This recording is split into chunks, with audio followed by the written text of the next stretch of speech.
Every single September, Apple holds a keynote where they notoriously announce their new lineup of iPhones. And today we're gonna break down whether or not it's worth it to go from something like an iPhone 12 Pro Max to an iPhone 13 Pro Max. Is it really worth it, or are you just wasting your hard-earned money on what is seemingly an always increasing $1,000 plus price tag on the latest and greatest iPhones?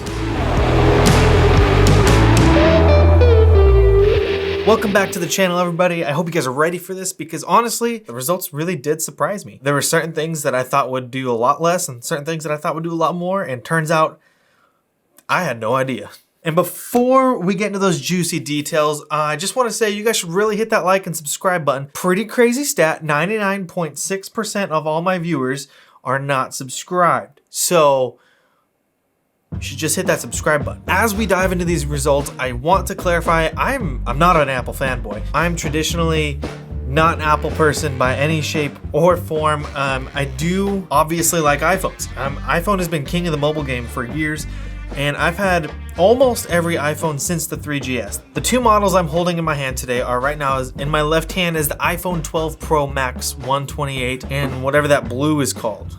It's blue. Apple has the really weird naming conventions, but last I checked, this was blue. And right here, my current daily driver is the iPhone 13 Pro Max, and it's black. I forget what they call this one too, but it's black. We have black and we have blue. Considering I did upgrade flagship devices on back-to-back phone cycles, was it worth it? And that's what we're really diving into. All right, so let's run down the quick list of what the main differences are. Screen refresh rate. The 13 Pro Max is significantly smoother. It's got 120 Hz refresh rate OLED display versus the 60 Hz OLED display on the 12. In terms of looks, they're nearly identical. It's actually kind of annoying how not identical they are though. Your iPhone 12 cases will not fit your 13 cases, and I would be willing to bet that was Apple being Apple and saying, we don't want you to reuse your old cases. Which there is a larger battery in the iPhone 13, so that very well could be the factor as to why the 13 is thicker than the 12, but I'm not holding my breath on that. I'd be willing to bet money that the battery could have fit in the iPhone 12 chassis. It's just Apple being Apple, and everything's a money grab. The 13 has updated cameras, a faster aperture, and a 3x zoom versus a 1.5 zoom. And I gotta say that, we're gonna save that for later. That's a very unique difference that I'm very happy with. And new to the iPhone 13 is cinematic mode, which I gotta say is pretty gangster. It has its moments, it has its flaws, but the steps it's going in technology of the cinematic mode is phenomenal. And the A15 Bionic that's in the iPhone 13 and the A14 Bionic that's in the iPhone 12. I mean, yeah, it's a new processor. Every year they have a new one. It's kind of gimmicky. So that's the stat sheet. That's what Apple says. That's like the main differences. Let's get into the real life application of that. So first thing I did was run some benchmarks. I downloaded the Geekbench app on both devices and I ran them simultaneously. On the iPhone 12 Pro Max, the single core performance was 1,607, multi-core is 4,267. On the iPhone 13 Pro Max, we got a single core score of 1729 and a multi-core score of 4759. Obviously, the newest, greatest phone is increased, but I wouldn't say it's like this massive gap that's like, we gotta get this phone. So then I moved on to the compute test, which targets the graphics card. And this is where things got interesting. The iPhone 12 scored 9,472. The iPhone 13 scored 15,018. The iPhone 13 Pro Max absolutely gapped the 12 Pro Max, and it wasn't even close. And obviously gaming will benefit from that. So I downloaded a handful of games and I played on each phone significantly. I had more time than I'd like to admit in playing these mobile games. And the most I played was Call of Duty. And then the second most was Mario Kart. And then one that I barely played at all was CSR 2. I thought that'd be a lot more fun. That was a terrible game. Considering how much higher the score on the 13 Pro was, I assumed that would follow suit with the actual real life gaming. And I gotta be honest with you, I could not tell the difference. I literally had to look at the back of my phone often to see which phone I was using to see what the experience is like. I do usually have a case on my phone, but for the sake of this, I took off the case. I don't know why. They look prettier. I personally am a no case guy, but I break a lot of phones, so my wife makes me put cases on them, and I can't blame her. Anyways, I was dumbfounded to say the least. Now, the iPhone 12 did get hotter, got hot relatively fast. Eventually, the 13 did get pretty toasty, but the 12 definitely won in that race. At that point, I assumed thermal throttling, here we come. The thing is gonna slow itself down, it's gonna get choppy, blurry, graphics are gonna get degraded. Not once did that happen. And I don't know if that was a fluke, but I played quite a bit and I was really surprised by that, also considering I had all of the settings on both phones set to max. If it was gonna overheat, I wanted it to happen quick. If it was gonna thermal throttle, I wanted it to happen quick. I didn't want to spend an exuberant amount of time playing games on my phone. I don't care for mobile gaming, but I thought, I'm doing this for the people. Anyways, real life experience and mobile gaming was, it was identical. Like I said, I literally couldn't tell what phone I was on from time to time. I literally had to look at the back of the phone or lock my screen to see which phone I was holding. So I even set this up to daily drive it a little bit. So I have been doing this for a couple days now, and I was using the 12 off and on again. The biggest difference is one was the battery life. The battery life on the 13 is insane compared to the 12. Battery life is a big issue for you. That is a huge plus for the 13 Pro Max. The battery life is nuts. I often find myself going 2 days without a single charge. 13 Pro Max battery is killer. The other big difference in day-to-day use was the refresh rate on the screens. Now, it's been a long time complaint by a lot of people that the iPhone hasn't had a high refresh rate screen. Now, I could be wrong on this, but I want to say it's like an optimized refresh rate, whereas it's not always at 120, but it can like take it up to 120 hertz. The smoothness of the 13 Pro Max compared to the 12 is nuts. I often find myself feeling like jittery, like when I'd go on the 12. Not that the phone was lagging. The phone was never lagging by, it's not like an old phone that's barely like dying to keep up. It's just the refresh rate was slower.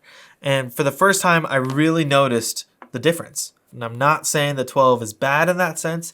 It's just when you were comparing them side by side, it's little things you noticed. It's like, honestly, it's like drinking a Corona Extra and a Corona Light. Put them side by side and taste test them.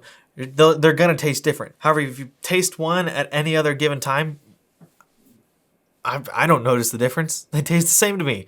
And on to the moment everybody wants to know about. Like everybody wants to know, is the camera better? Is it good? Is it great? Is it worth it? In my eyes, as somebody who works with cameras every day, a camera's value really shines when it has good dynamic range. I would take a 1080p camera with high dynamic range all day over a 4K camera with crappy dynamic range. I took both phones out. We went out at sunset to really test this. I just went in my backyard with my dog. I had my dog lay down and sit in certain areas that were fully shaded with the sun setting right behind her, really to pull out the differences and expose the camera's flaws or lack of dynamic range. So both devices support RAW natively. You just have to make sure you turn that setting on. That being said, I took all the photo and video I captured on my phones and transferred them to my computer, where I edited them in Lightroom for photos and Premiere for videos. We're gonna start with the photos real quick. Both phones support RAW internally, so that was fantastic. Didn't see a ton of huge differences in the editing capability of it. Bottom line is both camera systems for photos, they both shoot RAW, held up pretty dang good. I was able to get very similar edits in them.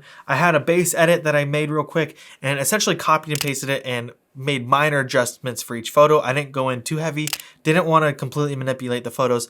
I just wanted to get a baseline to see how they operate and how well they take edits. And I'll be honest, they both do really well. So no complaints there, nothing really to write home about. They do a really good job acting like a RAW photo because they are a RAW photo, so you can actually manipulate it. One thing I really like about the iPhone 13 versus the 12 is that the 13 has a 3x zoom rather than the 12, which has a 2.5x zoom. I never really used the 2.5x when I was daily driving the iPhone 12, but I do often find myself using it a lot more in the 13. It just actually makes it worth it. I feel like the 2.5 was kind of an awkward focal length, so it wasn't quite as far as you wanted it to be, but the standard lens just wasn't cutting it either. I often find the 3x to be a lot more useful than the 2.5, at least in my scenarios. And both phones do portrait mode. I'm hit and miss with portrait mode. I like it, but at times it just seems kind of gimmicky to me. The edges blur in such a weird fashion, and the bokeh is almost too much. Back it off on the bokeh, make it look a little more natural, and I would appreciate that. Okay, on the video. as I expected, this is where the 13 absolutely takes the 12 to Gapplebees, simply because the iPhone 13 supports ProRes RAW, whereas the 12 does not, which I honestly thought it did. I even made sure my firmware was completely up to date, so I'll have to check on that again. But natively, the iPhone 12 Pro Max does not support ProRes RAW. Okay, let's address this very quickly. As I'm editing this, I realized I made a verbal mistake there. I know it doesn't shoot ProRes RAW. That was just a verbal blunder there. I know the iPhone shoots in ProRes and it's a 10-bit color codec. Trust me, I know it's just a mix-up there. And quickly, I want to say I did find out about the iPhone 12. It does indeed support ProRes, but in third-party apps such as Filmic Pro. I have Filmic Pro and I think it's cool. However, I stayed away from it in this scenario simply because I was more looking at the native features of the phones.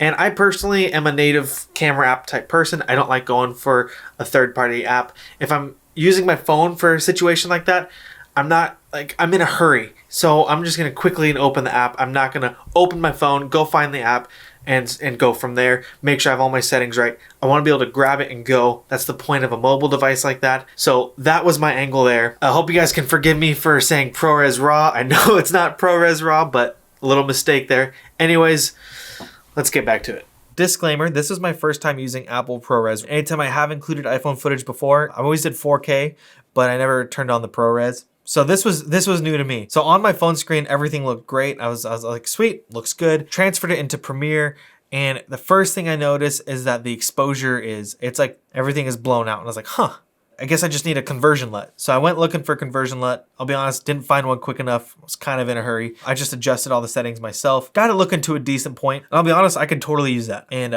less of me will die every time I have to use iPhone footage. And I'm actually really happy with that. The files are huge. And so being that it's on a mobile device, you have to be aware of that. I was surprised. A really short clip was like 3 gigs. But even when not using ProRes and comparing it to the video from the iPhone 12, I gotta say, the iPhone 12 still did a really good job. As you can see on this shot of the, I start with this tree and pan over back to the sunset. Yes, I think the 13 Pro definitely looks better, but the 12 Pro Max, I mean, it looks very good as well. Very, very useful footage from both phones. If I have to pick a winner, there's a clear winner here in terms of video quality, and that is the 13 Pro Max. It dominated. As soon as ProRes was introduced to the iPhone 13 Pro Max, there was no competition between the two. The 13 is better for video, hands down. So here's my closing thoughts. At the beginning of the video, I did ask, is it worth it to upgrade your flagship iPhone every single year whenever they come out with a new one? And my honest answer is no, it's not. There are definitely improvements from year to year, as there should be if they're going to continue to release a new device every year. Now, if I had the 10, I'm for sure going to the 13. If I had the 11, honestly, I'm thinking about it. But if I have the 12, it's in my eyes, it's really not worth it. Like anything, if you take care of it, it'll last a long time. Make sure your hard drive space isn't completely at capacity. Make sure you're taking care of your battery. Don't drop it. Like, put a good case on it, put a screen protector on it, take care of it, and it'll last you a good long time. Ironically, I used to be a lot more careful with my phones, but seemingly the last couple years, I have been the breaker of phones. My wife lets me hear it every single time I break another phone. It's been impressive. But do I love the extra camera features on the 13? Absolutely, they're fantastic. It's honestly a really great addition to have a mobile device that's able to shoot ProRes like this does. It's impressive. But the truth is, I wish we would see a bigger improvement of what the phone is capable of doing. Not saying that these phones aren't doing crazy cool things, they are.